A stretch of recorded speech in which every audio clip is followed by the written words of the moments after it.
ওযু করে সিজদায় লুটিয়ে পড়ে চোখের পানি ছেড়ে আল্লাহরে পাপের স্বীকৃতি দেন। আল্লাহ, এমন কোন জুলুম নাই, গুনাহ নাই আমি করি নাই, সগীরা কবিরা, জেনে না জেনে, ইচ্ছায় অনিচ্ছায়, শিরকি বেদাতি সব গুনাহ করেছি।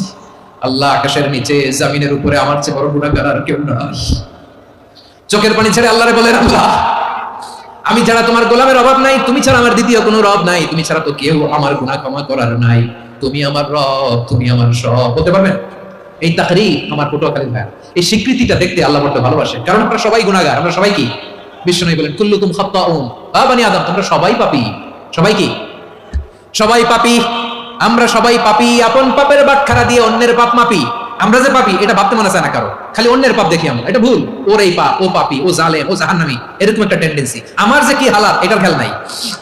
খেয়াল করতে হবে যে আমি সবচেয়ে বড় পাপী, ঠিক কিনা বলেন? পাপ করি না এমন কেউ আছি? হ্যাঁ, আছি। কেউ না জানলেও জানে কি আমার পাপের ঘটনা? পৃথিবী না জানুক আমি তো জানি আমি কি পাপ করেছি। ও আমার কলিজার টুকরা ভাইয়েরা, মাথাটাকে নিচু করে জীবনের সব গুনার ফিরিস্তিগুলো একটা একটা করে স্বীকার করে আল্লাহরে বলেন, আল্লাহ, আমি পাপী। আল্লাহ, আমার চেয়ে বড় পাপী এই দুনিয়াতে কেউ নাই, আকাশের নিচে জমিনের উপরে আমার চেয়ে বড় পাপী কেউ নাই। একটা একটা করে আল্লাহ স্বীকার করি আমি পাপী, সব পাপের স্বীকৃতি দিলাম। পৃথিবী না জানুক আমি তো জানি আমি কি পাপ করেছি। হায় আমার পাপের করলে বিচার, বাঁচার আমার নাই উপায়। দয়াময় তুমি মাফ করো আমায়, মাফ করো আমায়। আল্লাহ তাআলা যদি দয়া করে আমাদেরকে মাফ না করে, আমাদের বাঁচার কোনো উপায় নাই। আপনি কি ভেবেছেন আপনার নামাজ দিয়ে আপনি জান্নাতে যাবেন? আপনি তাহাজ্জুদ গুজার, সেজদা দিতে দিতে কপালে দাগ ফেলেছেন, এটা আপনারা জান্নাতে নেবে না? আপনি এলাকার সবচেয়ে বড় হাতেম তাই, দানশীল, এই দানের ভরসায় বসে আছেন, কশিন কালো ওঠা। আমাদের নামাজ, আমাদের রোজা, আমাদের ইবাদত, এগুলোকে মিজানের পাল্লায় উঠালে কোনো ওজনই হবে না। তবে আমাদের একটা কৌশল জানা আছে, আমরা আল্লাহর রহমতের ভিখারি। আমরা সেদিন আগেই গুনার স্বীকৃতি দিয়ে দেব। আমরা বলবো, আল্লাহ, তুমি প্রশ্ন করার আগে তোমার একটা কথা বলি, আমারে কিছু জিজ্ঞেস করো না, আমি সব করেছি। এমন কোন পাপ নাই যে পাপ আমারে দিয়ে হয় নাই। তোমার রহমত দিয়ে তুমি জান্নাতে পাঠাবা, তোমার দয়ায় জান্নাতে যেতে চাই, আমল দিয়ে না। পারবেন বলতে? কিয়ামতের দিন আমরা বলবো, আল্লাহ, আমার আমল দিয়ে জান্নাত চাই না, আমি তোমার দয়া দিয়ে জান্নাত চাই। দয়া ছাড়া আমার কোনো উপায় নাই। কারণ আল্লাহ যদি বিচার করে, বাঁচার কারো উপায় নাই। আল্লাহ যদি বলে ফেলেন তুই এটা করলি কেন, ওখানে গেলি কেন, কোরআনে 1000 বার নিষেধ করলাম তারপরেও এই পাপে জড়ালি কেন, এরকম প্রশ্ন ছুড়ে দিলে আমার উত্তর আছে? বাঁচার কোনো উপায় আছে? রোজ হাসরে হে আল্লাহ আমার করুণা বিচার, আল্লাহ করুণা বিচার,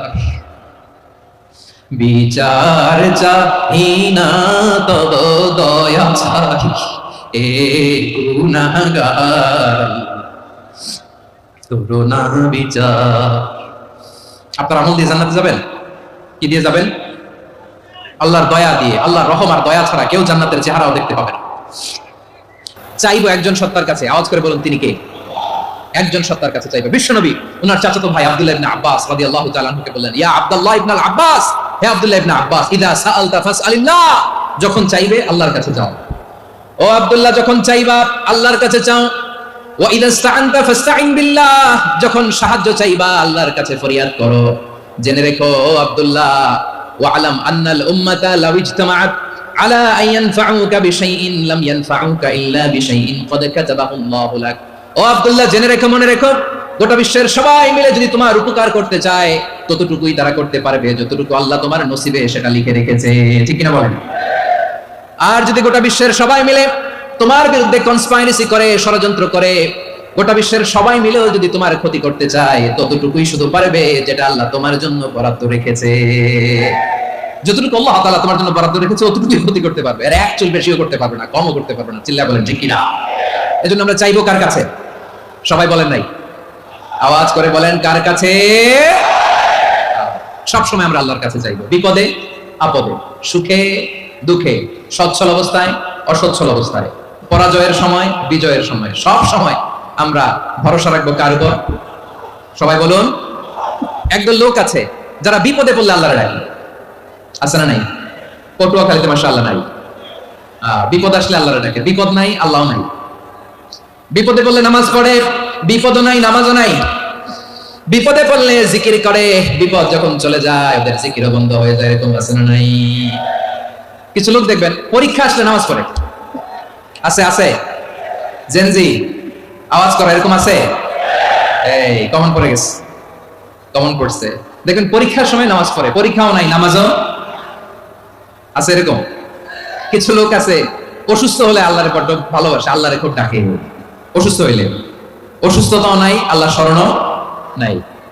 দেখবেন কিছু লোক নির্বাচন আসলে খুব আল্লাহ হয়ে যায়, তখন দেখবেন মাথার মধ্যে হেজাব লাগায়, পাঞ্জাবি লাগায়, আল্লাহ আল্লাহ হয়ে যায়। নির্বাচনও নাই, এরপরে আল্লাহর কথাও নাই, আছে না নাই? না, এরকম হওয়া যাবে না। সব সময় আমরা আল্লাহরে ডাকবো, বিপদে আপদে সব সময় ভরসা রাখবো আমরা একজনের উপর। আওয়াজ করে বলেন তিনি কে? এ কথাই আল্লাহ তাআলা আমাদের চোখে আঙ্গুল দিয়ে জানিয়ে দিলেন, ফাইদা রাকিবু ফিল ফুলকি দা'আল্লাহ মুখলিসিনা লাহুদ্দিন ফালাম্মা নাজ্জাহুম ইলাল বাররি ইযা হুম ইউশরিকুন। আল্লাহ বলে একদল লোক আছে, তারা যখন নৌযানে চড়ে, জলযানে চড়ে, সাগরের মধ্যে যখন জাহাজে চড়ে, লঞ্চে চড়ে, তারা যখন তুফানের সম্মুখীন হয় তখন তারা আল্লাহরে বড্ড বেশি ডাকে, একান্ত ভাবে ডাকে, বিশুদ্ধ চিত্তে ডাকে। আবার তুফান থেকে তাদেরকে সেফ জোনে নিয়ে, নিরাপদ জোনে নিয়ে যখন বন্দরে আমি আল্লাহ তাদেরকে বেরিয়ে দেই, ওই লোকগুলো আবার আমি আল্লাহর সাথে শিরিক করে। এরকম আছে না নাই? জাহাজে উঠছে, সাগরের মাঝখানে তুফান, ওই সময় দেখবেন আল্লাহ কারে কয়। এই কথা তো আপনাদেরকে বোঝানো সহজ, আপনারা তো নদীর দেশের মানুষ। লঞ্চে চড়েন নাই কারা কারা? দেখি লঞ্চে চড়ছেন? হ্যাঁ, লঞ্চে চড়ে নাই এরকম একজনও নাই এখানে। আচ্ছা, লঞ্চে উঠছেন কে কে? দেখি। মাশাআল্লাহ মাশাআল্লাহ মাশাআল্লাহ, ঠিক আছে, আপনাদের বোঝানো সহজ। আচ্ছা, লঞ্চে উঠে তুফানের সম্মুখীন হয়েছেন, জলোচ্ছ্বাস সবাই, মাশাআল্লাহ। তো এই ওয়াজটা আপনাদের মুখস্থ, ঠিক কিনা বলেন? আমার বলার দরকার নাই, বলেন। মাঝ নদী, তুফান, জলোচ্ছ্বাস, জলের মধ্যে উচ্ছ্বাস, ঢেউ, টর্নেডো, সাইক্লোন, মেঘের ঘনঘটা, পরিবেশ ঘুটঘুটে অন্ধকার, লঞ্চ একবার এদিকে আরেকবার ওইদিকে, ভিতরে কি অবস্থা হয় বলেন তো? হ্যাঁ, তখন মুসলিম আল্লাহরে ডাকে, হিন্দু আল্লাহরে ডাকে, ঠিক কিনা বলেন? আস্তিক আল্লাহরে ডাকে, নাস্তিক আল্লাহরে ডাকে, ঠিক কিনা? লঞ্চের ভেতর, স্টিমারের ভেতর কান্নারে রোল পড়ে যায়, চিৎকারের রোল পড়ে যায়, সবার মুখ দিয়ে শুধু একটা আওয়াজ, লা ইলাহা লা ইলাহা লা ইলাহা সুবহানাল্লাহ আলহামদুলিল্লাহ লা ইলাহা। আল্লাহ নামের জিকির করবে যারা, আল্লাহর কাছে প্রিয় তারা, আল্লাহর কাছে প্রিয় যারা, জান্নাতে প্রবেশ করবে তারা।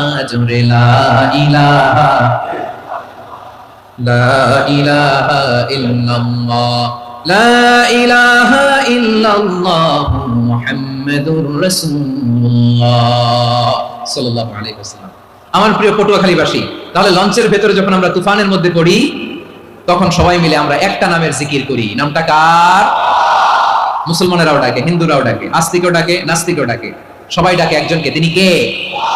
আবার দেখবেন ওই আল্লাহ তুফানের পরে, ঝড়ের পরে ওই লঞ্চটাকে যখন সদর ঘাটে ফিরিয়ে দেয়, আবার আমরা নাফরমানি শুরু করে দেই। সে কথাই আল্লাহ বললেন, ফাইদা রাকিবু ফিল ফুলকি দা'আল্লাহ মুখলিসিনা লাহুদ্দিন ফালাম্মা নাজ্জাহুম ইলাল বাররি ইযা হুম ইউশরিকুন। সাগরে যখন তুফানে পড়ে আমি আল্লাহর ডাকে, আবার আমি আল্লাহ যখন বাঁচিয়ে দেই, আবার আমি আল্লাহর সাথে শিরিক শুরু করে। আমরা কি এরকম হতে চাই নাকি? এরকম করবেন?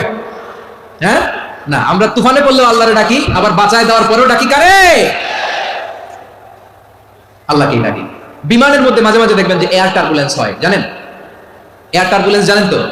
মাঝে মাঝে বিমানটা বাউন্সিং করে, বাম্পি, ভেরি বাম্পি ওয়েদার। শুনেন নাই? 40,000 ফিট উপরে যখন থাকে, তখন পাইলট মাঝে মাঝে বলে, dear passengers, ladies and gentleman, right now we are flying 40,000 feet above the ground and we are passing very air turbulence, very heavy air turbulence right now.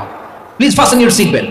দেখবেন মাঝে মাঝে বলে যে, ভদ্র মহিলা, ভদ্র মহোদয়গণ, আমরা 40,000 ফিট উপর দিয়ে যাচ্ছি আর এয়ার টার্বুলেন্স ফেস করছি। মেহেরবানি করে আল্লাহর রাস্তে সিট বেল্ট বাঁধুন, তখন বিমানটা এরকম বাউন্সিং করে, শেকিং করে। আপনারা মুখোমুখি হয়েছেন?